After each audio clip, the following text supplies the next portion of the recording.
যদি তুমি জীবনে বরকত পেতে চাও, সম্মান পেতে চাও, হৃদয়ের প্রশান্তি পেতে চাও, জেনা ব্যভিচার যেটা প্রেম দিয়ে শুরু হয়, জেনা ব্যভিচার যেটা প্রেম দিয়ে শুরু হয়, নজরকে হেফাজত না করার কারণে, চক্ষুকে নিম্নগামী না করার কারণে, চোখ দিয়ে যেটা শুরু হয় এটা তোমার শান্তি নষ্ট করবে, এটা তোমার রিজিক নষ্ট করবে, এটা তোমার এই শিথিলতা, হৃদয়ের সুকুন, প্রশান্তি, নীরবতা, এটাকে বলে কি স্থায়িত্বটা নষ্ট করবে, স্থিরতা নষ্ট করবে এটা। ছোট ভাই, তোমার প্রতি আমার নসিহত, তুমি কে নীল পড়ছে, লাল পড়ছে, কে ছোট পড়ছে, কে বড় পড়ছে, তুমি এগুলা মেজারমেন্ট করার দরকার নাই। তুমি নিচে নজর রাখো, হাঁটো, তোমার এটা জানারও দরকার নাই আজকে তোমার সামনে দিয়ে কয়টা মেয়ে কি পড়ে গেছে তুমি দেখোই নাই।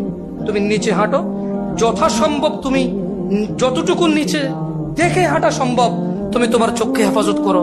লজ্জাস্থান হেফাজত হবে, লজ্জাস্থান হেফাজত হলে তোমার হৃদয়ের প্রশান্তি নষ্ট হবে না ইনশাআল্লাহ।